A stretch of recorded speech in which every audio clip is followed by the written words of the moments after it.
먼저 같이 걷는 교회 창립 10주년 기념일을 허락하신 하나님께 감사를 드리면서 진심으로 주님의 이름으로 축하를 드립니다. 아울러 이 10주년 기념 예배를 맞아서 여러분과 함께 이렇게 하나님의 말씀을 나눌 수 있게 된 것을 제 개인적으로도 굉장히 커다란 영광으로 생각을 합니다. 5주년 기념 예배와 10주년 기념 예배를 통하여 감을 할 수 있다는 것은 보통 개인이 갖는 영광을 넘어서는 것입니다. 감사를 드립니다. 말씀을 시작하겠습니다. 저는 개인적으로 바둑 두는 것을 좋아합니다. 바둑에는 고수가 있고 하수가 있습니다. 바둑을 잘 두는 고수는 앞으로 놓아질 것이 어떻게 되는가를 알고 한 수 한 수를 둡니다. 하지만 하수는 고수가 보는 만큼의 앞을 보지 못하고 또 수를 보게 되죠. 일반적으로 바둑에서 한 10수나 20수 정도 앞을 보고 두는 사람은 좀 잘 둔다 이렇게 이야기를 합니다. 그런데 바둑을 두는 그 프로 기사들은 일반적으로 100수 이상을 보고 한 수를 둔다고 합니다. 그러니까 아무리 바둑을 잘 두는 사람이라 하더라도 프로 바둑 기사 앞에서는 상대가 되지 않는 것이죠. 다른 말로 하면 둘 다 동일하게 바둑판에 하나의 돌을 놓습니다만 그 돌을 놓는 기대의 범위가 서로 다르다는 겁니다. 어떤 사람은 열 걸음 앞을 보고 그 하나를 놓으나 어떤 사람은 100 이상을 놓고 돌을 놓는다는 거죠. 그만큼 고수일수록 기대의 범위가 넓고 크다고 할 수 있습니다. 우리 인생도 마찬가지입니다. 인생에 있어서 이렇게 짧게 앞을 보고 하루하루 순간순간 바둑돌을 놓고 살아갑니다. 그러므로 어떻게 보면 대충대충 아니면 눈앞에 있는 현실의 그 끝에서 매일매일의 삶을 사는 사람들이 있는가 하면 하루를 산다 하더라도 먼 곳을 바라보고 그 하루를 사는 이런 사람이 있는 것이죠. 곧 짧은 기대감, 그다지 성취가 높지 않은 기대감을 가지고 하루를 사는 사람이 있는가 하면 오늘 하루를 사는 것이 앞으로 얼마나 커다란 그 미래에서의 성취가 있는가를 보고 사는 그런 차이가 있다는 것입니다. 무슨 말씀인가 하면 그 하루를 사는 것에 대한 그 기대, 그것은 성숙과 연결되어 있다는 것이죠. 인생에서의 성숙. 그러므로 같이 걷는 교회 창립 10주년 기념 예배에 임하면서 여러분께 이런 질문을 드리고 싶습니다. 여러분은 올해 2023년을 시작하시면서 어떤 기대감을 가지고 시작을 하십니까? 그리고 그 365일 가운데 그 365개라는 바둑돌이 오늘 하루를 살면서 어떤 기대감을 가지고 또 오늘 하루를 사시는가 이런 질문을 드립니다.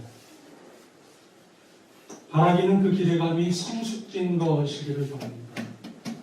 지금의 현실에 묶여가지고 대충대충 혹은 급한 대로 사는 것이 아니라 보다 먼 미래를 바라보고 오늘을 사는 그런 저와 여러분이 되기를 바랍니다. 오늘 강론의 주제는 기대와 성숙입니다. 따라서 하실까요? 기대와 성숙. 기대와 성숙. 예, 그동안 성숙에 관한 시리즈로 4번을 설교했는데 오늘이 5번째이고 마지막 설교가 되겠습니다. 우선 첫째로 살펴볼 것 세상에 대한 기대입니다. 먼저 27절을 제가 공독해드립니다. 부활이 없다고 주장하는 사두개인 중 어떤 이들이 와서라는 말씀입니다. 예수님 당시의 유대인 사회에서는 몇 종류의 주요한 부류가 있었습니다. 그 중에 바리새인과 사두개인 두 종류의 사람들이 있었는데 이 바리새인들은 모세오경을 믿고 선지서를 믿고 장유의 유전도 믿었습니다. 그리고 부활도 믿었어요. 그런데 본문에서 등장하는 사두개인들은 모세 오경만 믿었습니다. 그리고 부활은 믿지 않았어요. 그러한 배경 속에서 28절로 33절을 볼 필요가 있습니다. 여기 화면에 자막은 뜨지 않는데 여러분 성경을 가지고 계신 분은 저와 합독해 주시고 또 혹시라도 갖고 있지 않으신 분은 들어주시기 바랍니다. 28절입니다. 시작. 물어 이르되 선생님이여 모세가 우리에게 써주기를 만일 어떤 사람의 형이 아내를 두고 자식이 없이 죽이면 그 동생이 그 아내를 취하여 형을 위하여 상속자를 세울지니라 하였나이다. 그런데 7형제가 있었는데 마지가 아내를 취하였다가 자식이 없이 죽고 그 둘째와 셋째가 그를 취하고 7이 다 그와 같이 자식이 없이 죽고 그 후에 여자도 죽었나이다. 7이 다 그를 아내로 취하였으니 구할 때에 그 중에 누구의 아내가 되리이까.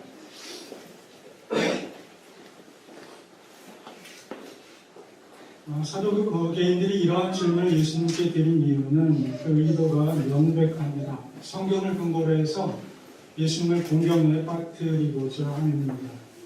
자, 설교를 들으실 때는 고개를 드시고 듣는 겁니다. 설교자를 보고 들으셔요.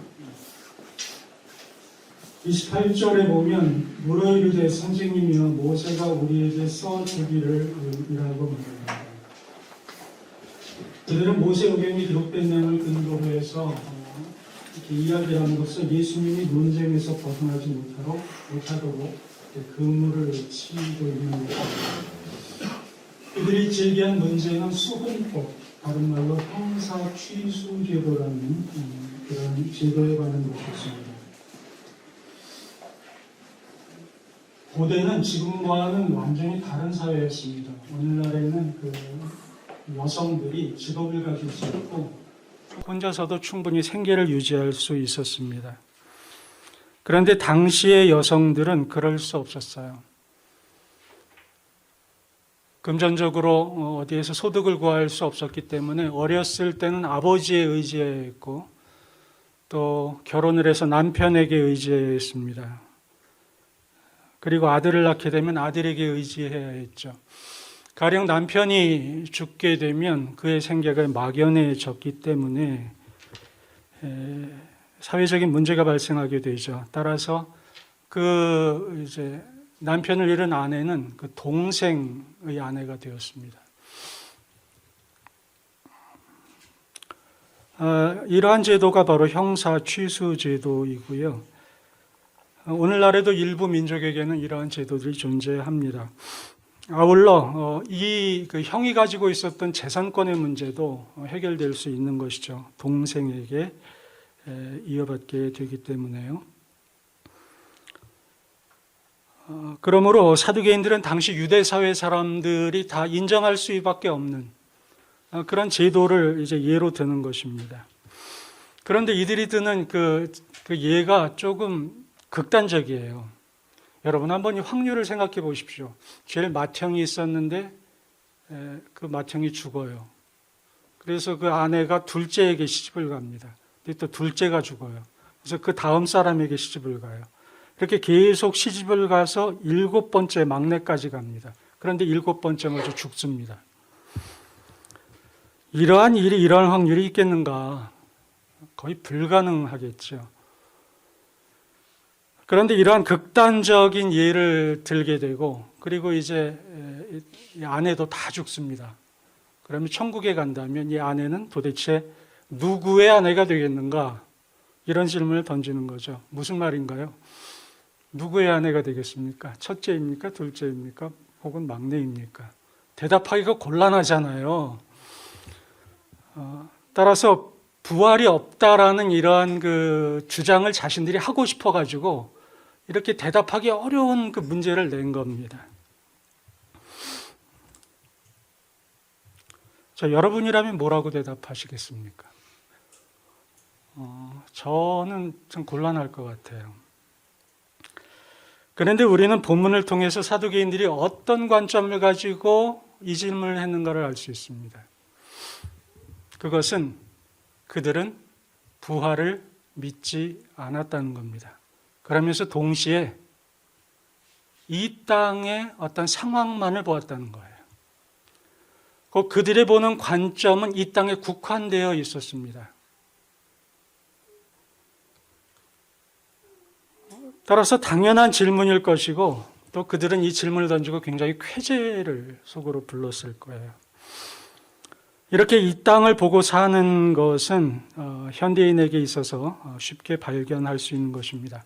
최근에 CNM 훈련을 하면서 원투와 니드라는 주제로 공부를 하고 참가하고 있는 분들에게 부탁을 한 게 있어요. 그것은 여러분들이 이제 만나는 그런 만남의 관계 속에서 사람들이 도대체 무엇을 원하는가를 좀 여쭤봐 주십시오라는 이런 부탁을 한 적이 있었어요.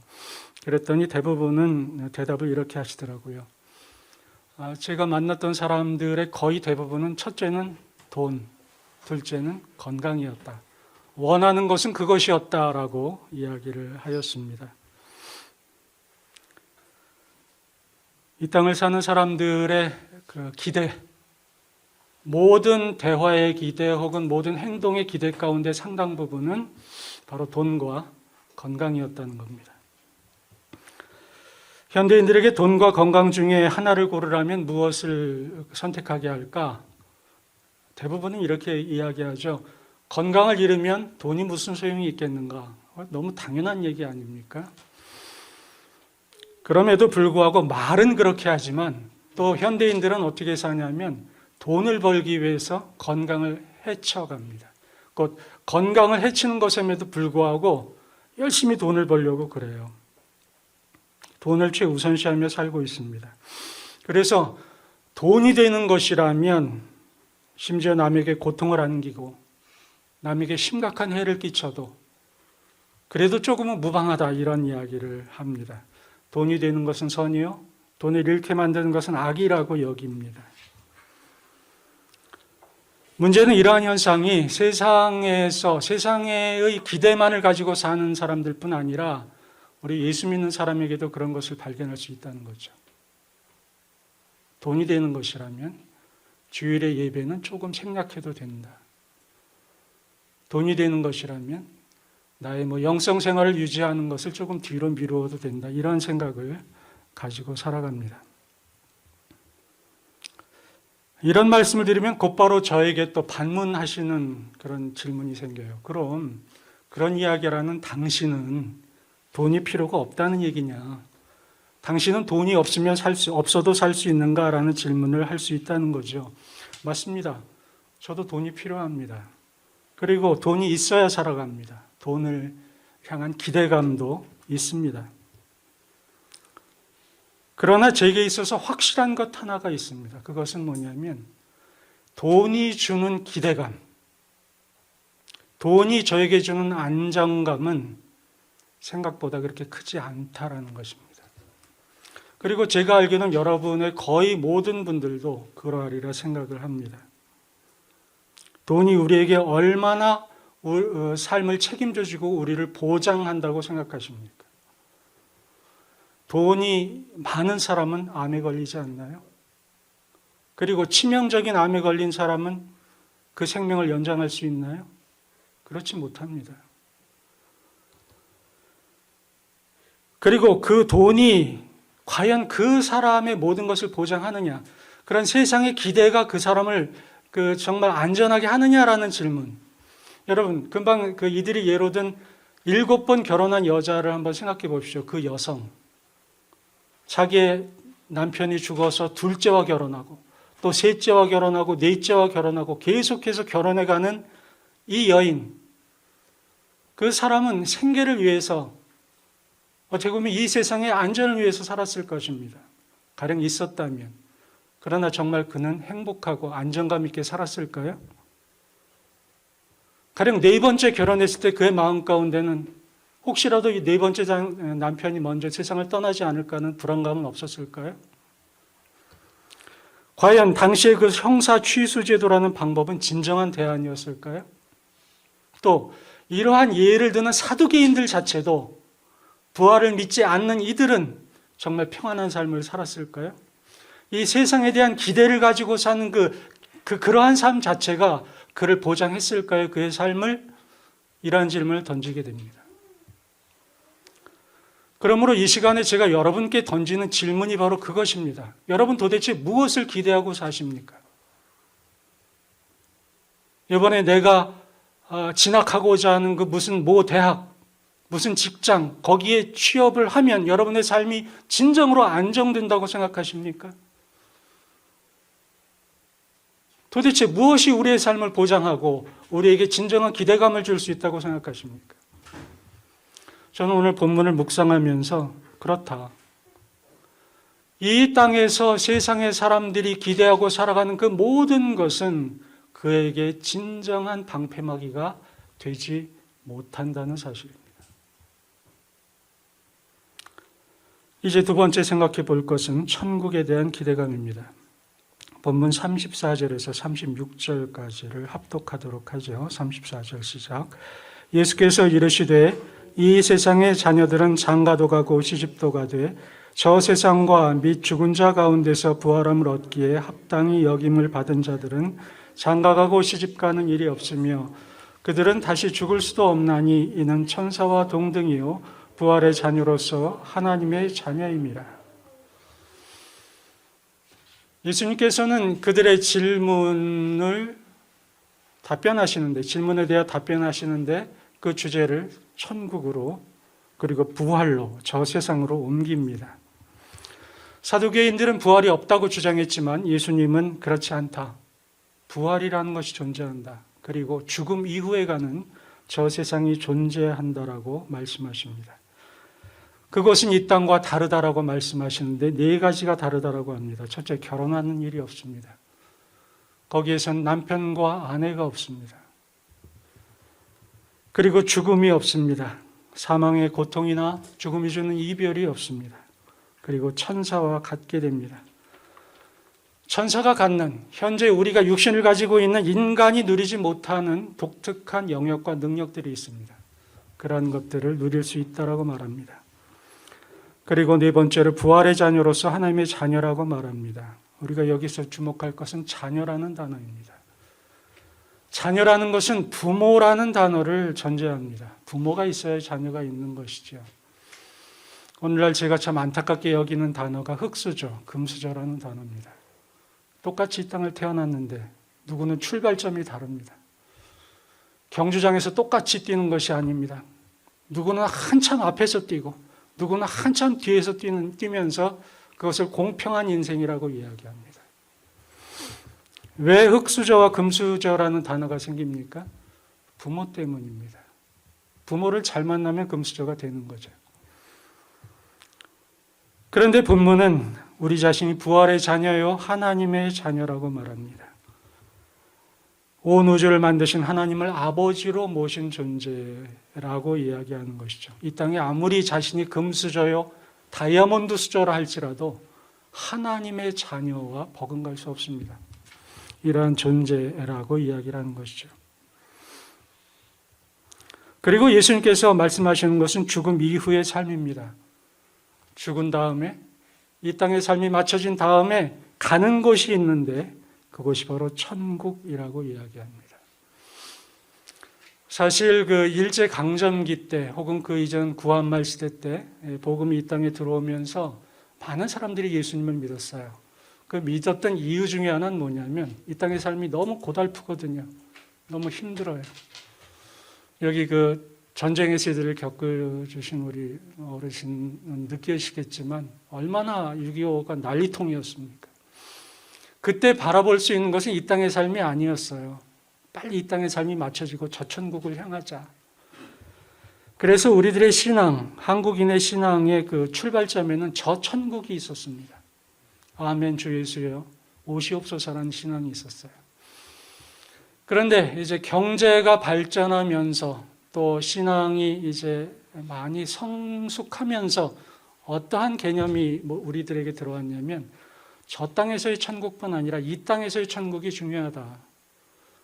곧 우리가 저 땅에서의 천국을 사모해야 하지만 동시에 이 땅에서 천국을 이루어야 한다라는 이런 가르침을 우리가 받아들이게 되었어요. 이 가르침은 굉장히 중요합니다. 그리고 필요합니다. 분명히 우리는 이 땅에서 천국을 체험하며 살아야 하고 또 그렇게 살 수 있습니다. 그런데 여기에는 또 하나의 문제가 있었어요. 그게 뭐냐면 이 땅에서의 천국을 이야기하다 보니까 여기는 강조되고 상대적으로 이쪽은 약화됐다는 것입니다. 오늘날 상당수의 한국의 그리스도인들은 저 땅에서의 천국을 생각하지 않아요. 그리고 이 땅에서의 천국을 어떻게 하면 내가 누릴 수 있을까를 강조하며 살아갑니다. 다시 말씀드립니다. 중요한 것이지만 동시에 우리는 저 땅에서의 천국을 잊어서도 안 된다는 것이죠. 사실 이 이야기는 남의 이야기가 아니라 바로 저의 이야기입니다. 저도 이 땅에서의 천국을 어떻게 하면 누릴까에 대해서 고민하고 그것을 나누며 살아왔어요. 그런데 이것을 한꺼번에 깨트린 사건이 저에게 있었습니다. 그것은 저희 두 번째 암 수술 바로 전날이었어요. 수술하기 전날 밤에 의료진 한 사람이 저에게 와서 수술 동의서를 받았습니다. 그러면서 하는 말이 선생님은 어려운 수술을 앞두고 있습니다. 내일 수술 중에 사망하실 수도 있습니다. 라고 이야기하더라고요. 그 말을 듣고 저의 마음이 어땠으리라 생각하십니까? 두려웠을까요? 걱정스러웠을까요? 아닙니다. 그다지 두렵지 않았어요. 그래, 내일이면 죽을 수도 있구나. 담담하게 생각이 됐습니다. 그러나 다른 한편으로 어떠한 생각이 물밀듯이 저를 덮기 시작했습니다. 그것은 바로 그렇다면 이 땅에서의 삶이 오늘로 맞춰진다면 과연 나는 이 땅에서 내가 해야 할 일을 충실히 했는가? 그리고 이 땅에서의 삶이 마친 후에 내일이면 하나님의 어떤 그 앞에 설 텐데 나는 그 하나님 앞에서 무슨 얘기를 들을 것인가라는 그런 생각이 저의 마음을 덮었습니다. 최근에 CNN 묵상에 의하자면 한 문화를 제가 받았는데 제가 10문화를 남겼을까? 혹은 5문화를 남겼을까? 혹은 꽁꽁 싸매어 두었을까? 이런 질문이었던 것입니다. 그러자 마음 가운데 회한이 밀려들기 시작했어요. 막 생각이 막 스쳐 지나가더라고요. 그것은 내가 오늘 인생의 마지막을 맞을 것을 알았더라면 내가 그때 그 사람에게 그렇게 하지 말았을 것을. 내가 이제 내일 천국으로 가게 될 것을 알았더라면 내가 그때 그 일을 하지 않았어야 했을 것을. 이런 생각이었습니다. 그런데 결론은 하나였습니다. 그런 생각은 필요가 없다. 이미 늦었다라는 것이었죠.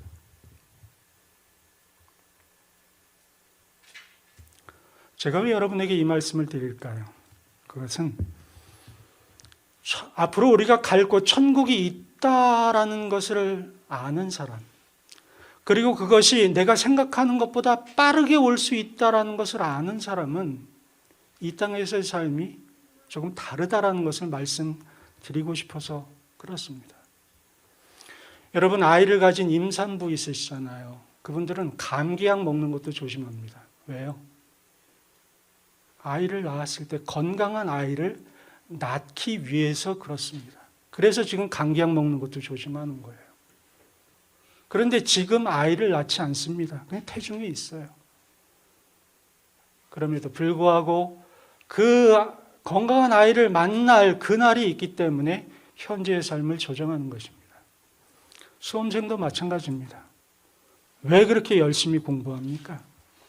그것은 앞으로 시험을 보고 합격한 이후에 그가 맞을 기쁜 학창생활을 위해서 그런 거 아닙니까? 그래서 현재의 삶을 제한합니다. 미래의 천국을 아는 사람은, 그리고 그것을 생각하고 기대하는 사람은 현재의 삶이 다르다라는 것이죠.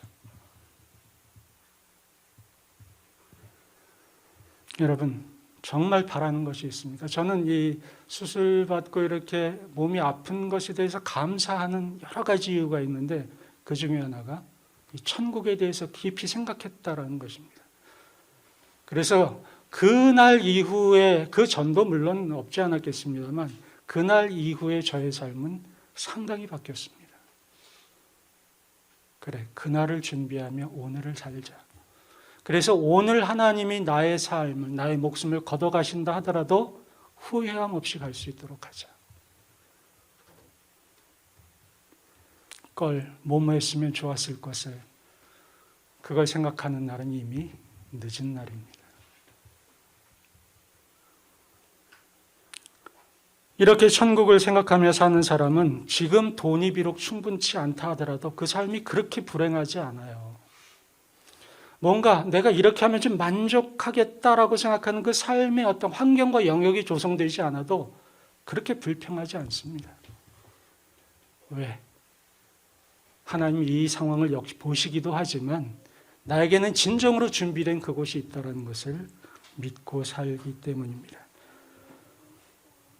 그러므로 돈이 그다지 없어도 살만한 세상이라는 것을 발견하게 됩니다. 건강을 잃고 혹은 암에 걸린다 하더라도 이 땅이 정말로 행복한 땅이라는 것을 알고 살아간다는 것입니다. 그러므로 여러분께 두 번째 이 단락에서 말씀드리는 것은 이 땅에서 천국을 누리며 사십시오. 동일하게 결코 잊지 마십시오. 우리가 갈 곳은 천국이며 그곳에서 만날 것이라는 사실입니다. 세 번째로 하나님의 기대입니다. 본문 37에서 38절을 함께 읽도록 하겠습니다. 시작.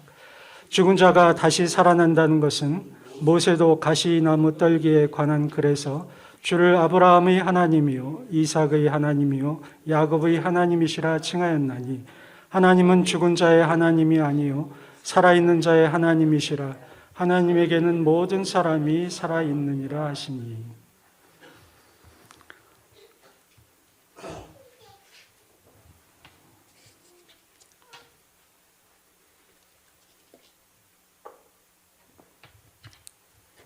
(37절에) 아브라함의 하나님이요 이삭의 하나님이요 야곱의 하나님이라는 표현이 있습니다.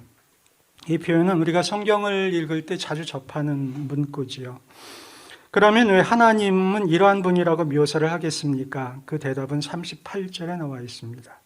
바로 하나님은 죽은 자의 하나님이 아니요 살아있는 자의 하나님이시라. 하나님에게는 모든 사람이 살아있느니라. 무슨 말인고 하면 하나님은 아브라함의 하나님이기도 하지만 동시에 이삭의 하나님이요 동시에 야곱의 하나님이라는 사실입니다. 아브라함이 하란을 떠날 때에 야곱은 존재하지 않았습니다. 미래의 사람이었어요. 인간의 눈으로 볼 때에는 하나는 아브라함의 관점으로 보면 야곱은 미래의 사람이었겠지만 하나님의 관점으로는 동시의 사람이었다라는 말입니다. 이런 예를 들 수 있습니다. 저의 발이 두 개가 있다고 하죠. 이쪽이 왼발이고 이쪽이 오른발이라고 하십시다. 그 가운데 기다란 막대가 있다고 하죠. 그런데 개미 한 마리가 뻘뻘뻘뻘뻘 기어가고 있습니다. 그래서 막대기 위를 막 이제 올라가고 있어요. 이 상황을 가정해 보십시다. 그러면 이 개미는 막대기를 올라가면서 저의 오른발에 어떠한 상황이 있는지를 알지 못합니다. 여기에 정말 개미가 먹을 만한 풍부한 음식을 제가 놓아두었다고 할 때 이런 음식이 있는지 모르고 올라간다는 거죠. 개미가 이 오른발로 갈 때까지는 시간이 필요합니다. 곧 개미에게 있어서 이 막대기를 올라가는 개미에게 있어서 오른발은 미래입니다. 그런데 저의 입장에서 보십시다. 제가 왼발은 이쪽에 있고 오른발은 이쪽에 있다고 할 때 이게 바로 현재와 미래입니다. 저의 과거가 현재가 됐잖아요. 과연 저의 왼발은 과거고 막대기는 현재고 오른발은 미래일까요? 그렇지 않아요. 저의 왼발과 오른발은 동시에 있는 거 아닙니까? 개미에게 있어서 위치의 관점으로 볼 때 개미에게 있어서는 현재와 미래이고 과거이지만 저에게 있어서는 모두가 현재입니다. 아브라함과 이삭과 야곱의 관점도 마찬가지라는 거죠. 이삭을 중심으로 보십시다. 이삭은 좀 그의 삶이 평탄했어요. 근데 인생의 마지막 때 좀 어려움을 겪죠. 바로 막내 아들 야곱 때문 아닙니까? 야곱이 자신을 속이잖아요. 장자의 그런 권리를 획득하기 위해서 소위 사기를 칩니다. 사기당한 형에서 얼마나 길길이 날뜁니까? 마치 죽일 것처럼 동생 야곱에 대한 적의를 불태우지 않습니까? 야곱은 어떻게 하나요? 걸음아 날 살려라 그러고 도망가지 않습니까? 그러한 소위 말할 그 꼴을 보는 이삭의 마음 어떻겠어요? 얼마나 마음이 아팠겠습니까? 아들이라고 둘이 있는데 이 둘이 서로 그냥 하나는 속이고 하나는 죽이려고 그러고 가정이 깨지는 것입니다. 이삭의 입장에서 보면 고난의 막대기를 올라가는 거예요. 미래가 보이지 않는 겁니다. 캄캄한 거예요. 게다가 자기 아내 리브가인가요? 거기에 동조하지 않았습니까? 그러니까 아내까지도 저 같으면 상당히 좀 미웠을 거예요.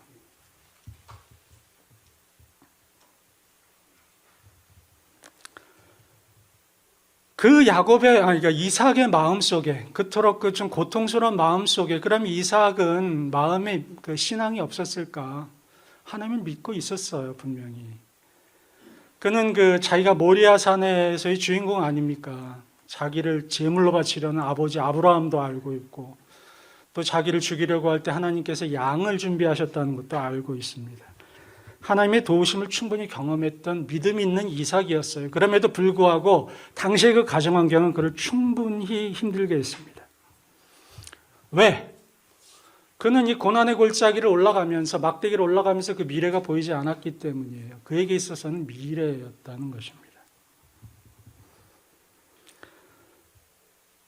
그런데 하나님은 이제 이를 어떻게 만드십니까? 그렇게 그러한 고난을 만들었던 야곱, 도망간 야곱이 하란에 있으면서 아내를 넷을 얻고 거기에서 12명의 아들을 낳고 그 12명의 그 아들들이 애굽으로 가고 그곳에서 200여만 명에 가까운 이스라엘 백성을 만들 그 상황을 이 이삭은 그 마음이 찢어지도록 고통스러운 그때에 알고 있었을까요? 몰랐을 겁니다. 왜요? 그는 이삭이었기 때문에 그래요. 그저 고통스러웠을 것뿐이에요. 만약 그가 그 사실을 알았더라면 그렇게 힘들어하지 않았을 것입니다. 그래, 지금은 힘들지만 하나님께서 저 야곱의 도주, 자기 그 막내 아들, 사랑하는 막내 아들의 그 도주 사건이 이러한 결과, 엄청난 결과를 얻게 될 것이기 때문에 그래, 이 정도는 내가 참을 수 있어 라고 생각했을 것이라는 거죠.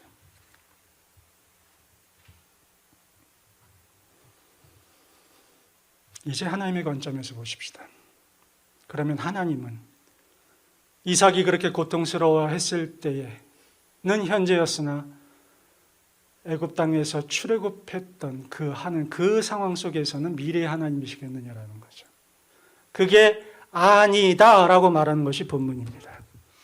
아브라함의 하나님이요, 이삭의 하나님이요, 야곱의 하나님이라는 그 표현 자체가 바로 아브라함 때도 내가 존재했지만 바로 네가 고통당한 이삭의 시대에도 나는 존재한다. 동일하게 나는 야곱의 시대, 그리고 출애굽의 시대, 그리고 가나안의 시대, 그리고 그 이후에 예수 그리스도의 시대, 그리고 바로 지금 같이 걷는 교회 10주년 창립 기념일의 이 시대까지 동시에 하나님이다 라고 말씀하시는 것이 바로 아브라함의 하나님이요, 이삭의 하나님, 그리고 야곱의 하나님이라는 뜻입니다.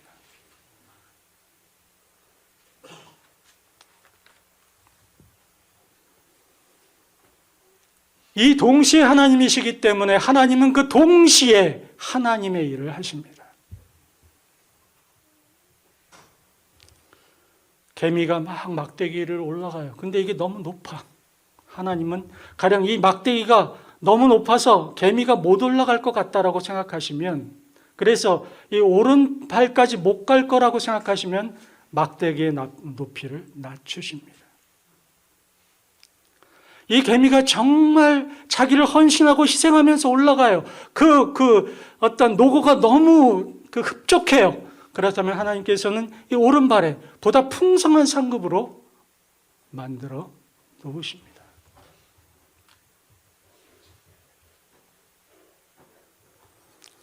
이 말씀이 바로 계미와 관련된 이야기만 이야기할 거라고 생각하십니까? 아니면 이삭에 관한 이야기만일까요? 그렇지 않으면 저의 이야기일까요? 그렇지 않습니다. 이것은 바로 여러분의 이야기입니다. 하나님께서는 여러분의 과거에 이미 함께 하셨습니다. 그리고 지금도 함께 하십니다. 그리고 지금의 저와 여러분의 어떤 행동과 모습과 언어와 우리들의 기대감을 보시며 미래를 준비해 놓으셨습니다. 그것이 바로 여호와의 이레라는 뜻입니다.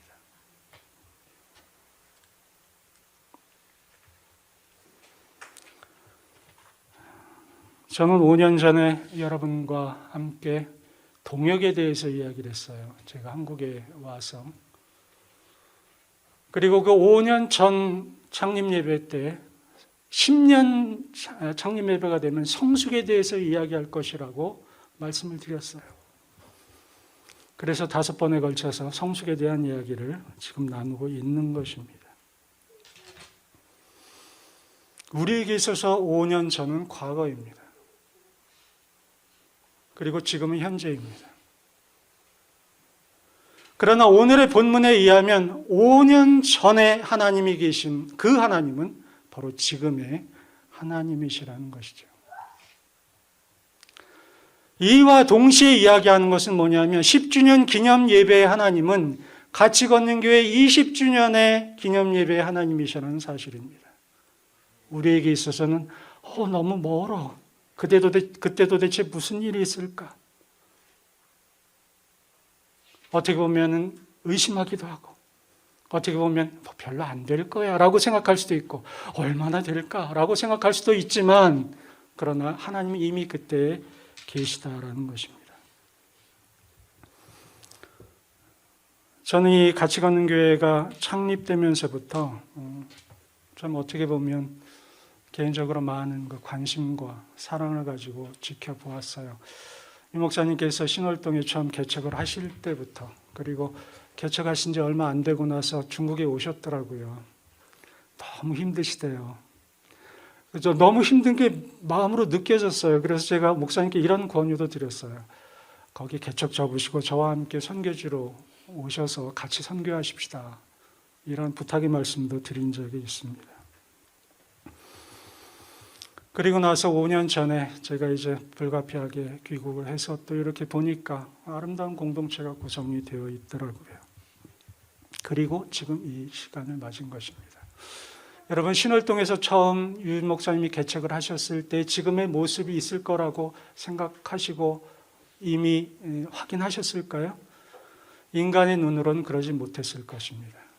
그러나 아브라함의 하나님이요 이삭의 하나님이라는 사실을 믿고 계셨다면 저는 믿으셨으리라고 확신하는데 바로 지금의 모습을 그릴 수 있었다라는 것이죠. 그러므로 이제 해야 할 일이 있습니다. 그것은 20주년, 앞으로 10년 후에 어떠한 그림이 우리에게 그려질 수 있을까? 10주년 기념 예배의 모습이 이러한데 20주년 기념 예배는 어떠한 그림이 그려질까를 우리는 기대해야 합니다. 그런데 그 20주년의 모습은 어느 것에 의해서 결정되어지냐면 바로 10주년의 모습에서 결정되어진다는 것입니다. 이 10주년의 기념 예배가 있기까지는 그 유 목사님의 그 아까 에베소서 쭉 기도 때 말씀하셨는데 정말 그 피와 땀이 어린 강론이 쌓여져 왔기 때문이고 여러분의 헌신이 차곡차곡 쌓여져 왔기 때문에 지금의 10주년 기념 예배가 있는 거예요. 그리고 오늘의 헌신, 그리고 앞으로 하루하루 매주 쌓아갈 그 헌신들이 20주년의 기념 예배를 하나님께서 만드시게 하는 것입니다. 그러면 우리가 지금 해야 할 일은 뭐냐면 그 20주년을 기대하며 10주년의 삶을 사는 것입니다.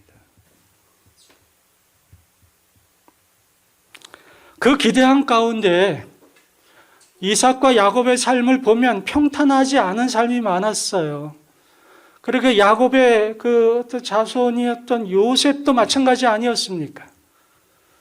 노예로 팔려가기도 하고 감옥에 갇히기도 하고 기근을 만나기도 하고 갖가지 일을 다 당했잖아요. 하지만 그 결과는 어떠했습니까? 그러므로 우리가 기대감을 갖는다는 것은 그 과정이 평탄할 것이다 라는 것을 생각하는 것이 아닙니다. 비록 그 과정은 어려울 수 있으나 하나님은 이미 그곳에 계시기 때문에 하나님의 일을 하실 것이라는 것입니다. 말씀을 믿습니다. 우리는 오늘도 우리들의 바둑돌을 우리들의 하루하루라는 날짜 안에 놓습니다. 멀리 바라보고 놓으십시오. 천국을 바라보고 놓으십시오. 그리고 앞으로 있게 될 11주년, 12주년, 15주년 그리고 20주년 기념 예배를 보고 같이 걷는 교회 안에서 함께 헌신하십시오. 그럴 때 하나님께서는 여러분에게 20주년의 현재를 허락하시게 될 것입니다. 이러한 축복이 같이 걷는 교회 성도 여러분에게 있기를 예수님의 이름으로 축원합니다.